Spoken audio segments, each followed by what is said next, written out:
kid is a really good child actor. I mean, he narrates the whole beginning. He narrates it.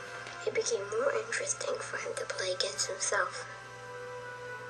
He played both sides of the board equally hard. I don't know if he ever did any other movies other than this. I don't know, because this movie was really underrated. It got forgotten about. I mean, okay, yeah, and let me just say, I almost thought I had to get this off of the internet. We could not find it anywhere. I mean, like, honestly, it was made in 1993, and you cannot find this. Go to your video store, and you will not be able to find this. I'm talking Blockbuster. I'm talking VHQ, Movie Gallery, HMV. Anywhere you can find HMV at HMV, I will be amazed. You guys have to order this. Yeah, we had to order it. You guys have to order this from a special bulk shipping company. But we must say that it is worth it. It is worth it. Yeah. It would be a great addition to your movie. This is a really underrated classic. Bobby Fitsher. I wanted to talk a little bit about, the journey that this kid goes on. I mean, starts off, he's just a kid in Brooklyn, and he goes from state to state on these tournaments, competitions, all that kind of stuff, and he gains all these trophies, and like every single time, he understands it, and you're kind of like when I first see it, and I'm just like, yeah, this kid's 7. What to do when's the best move? Yeah, and so he goes from state to state and getting all these trophies, and the one lady I really appreciate. You can see her in all the Bourne series. Well, the Bourne Supremacy and the Bourne Ultimatum, I guess. She plays the mother. You know her, okay? We'll show a clip. There's a clip of her now. Joe. That's her. Mantegna. Okay. I am so sorry if I'm butchering your name, but you are a great actress, and you know. Get out of my house.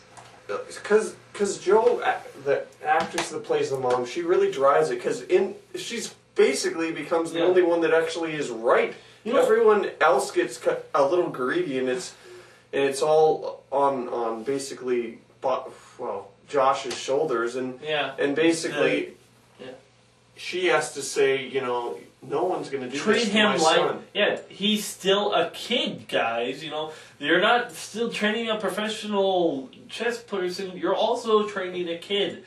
There is actually a villain in here, not a villain as in but there's a kid who's also really good at chess. But this kid is like the opposite of our main character, mostly for the fact that he's snotty, but not over the fact. I usually hate child villains for the fact that they always make the kid like you're a wimp, or they just make him really jerky on purpose, and he just makes him annoying. This kid, however, in this film, was more like, he's watching these two people playing, this one person doesn't move, he's like, just laughs. So he's more like how an actual jerk is, and he throughout his game, he treats his game very seriously, because he's got a solemn face the whole time. Yeah.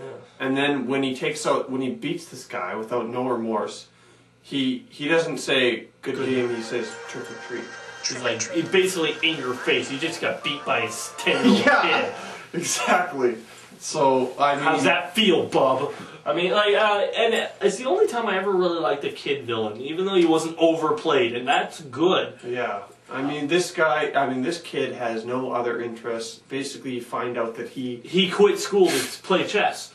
He doesn't have any other interests, and so it's like you almost feel actually sorry for him, because he's kind of over obsessive to the point where all he wants to do is be number one. And then he gets taken away by old Josh. Yeah, it's also really nice the way they dress. The villain kid is dressed in a black pants, white shirt.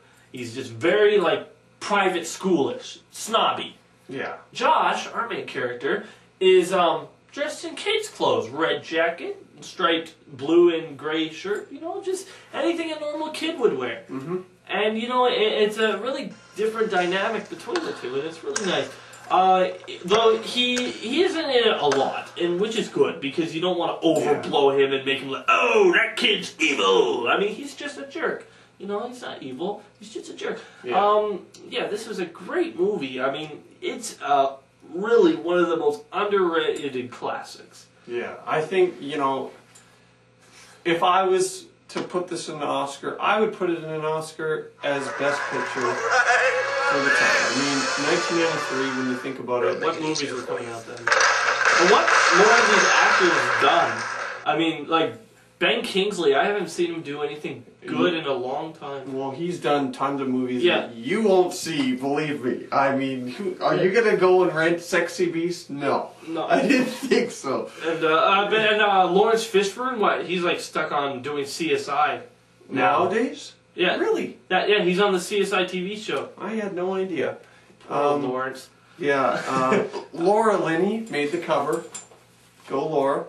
She's in it for one scene. She acted right before, actually this is right after she did Jurassic Park. She acted as a school teacher, so they had to put her on the cover of... Which makes no sense. I don't recall ever seeing this kid in any other movie, but it's sad because like was a really good child actor. Yeah. There's a couple of good child actors. I thought this guy was close to that child actor in A Never-Ending Story, but as it turns out, this was someone else I was thinking about. Anyways, yeah, so for me, I'm going to give it 2 thumbs up. I think anyone else with a taste that's watching this review out there could say the same thing if you just watched it. It's a lot better than the crap that's coming out nowadays, let me just tell you that. Okay, because you know you gotta tell the story right, and this is exactly what story writing is all about. You have to drive the conflict, the However, climax, and however, you couldn't make a movie like this nowadays. Mostly because there are scenes where the parents just leave him with these people at the park, right? These guys. But you couldn't do that nowadays because nobody would do that nowadays. Yeah, people wouldn't leave their kids alone for 5 minutes with any of these druggies on the street playing chess. Yeah. But nevertheless, this is a good movie. If you can pick it up, pick it up. I mean, I don't know where you'd find it. Maybe if you're on some archaeological mission, you might find it somewhere. You might find it in the most oddest video store that you have. Yeah. This has got to be like something that has stuff going back to like 80s or something, like the oddest movie. Let me just say, like, there are certain movies out there that you might find in a book, but you will not be able to find nowadays. Only offline, and this is one of them that I thought... It's a really hidden treasure is what it is. Yeah, that's what it is. Anyways, what are you going to give this? I would give it a very enthusiastic 2 thumbs up. Whoa, I just quoted what Ebert Roper said on the front, sorry. Or Siskel and Ebert. Siskel and Ebert. Siskel is around. No, he's not, he's dead.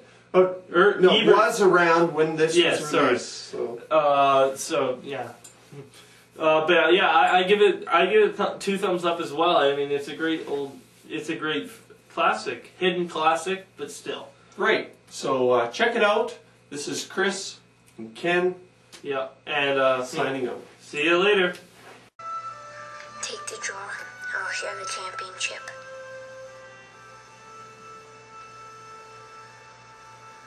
Take the draw.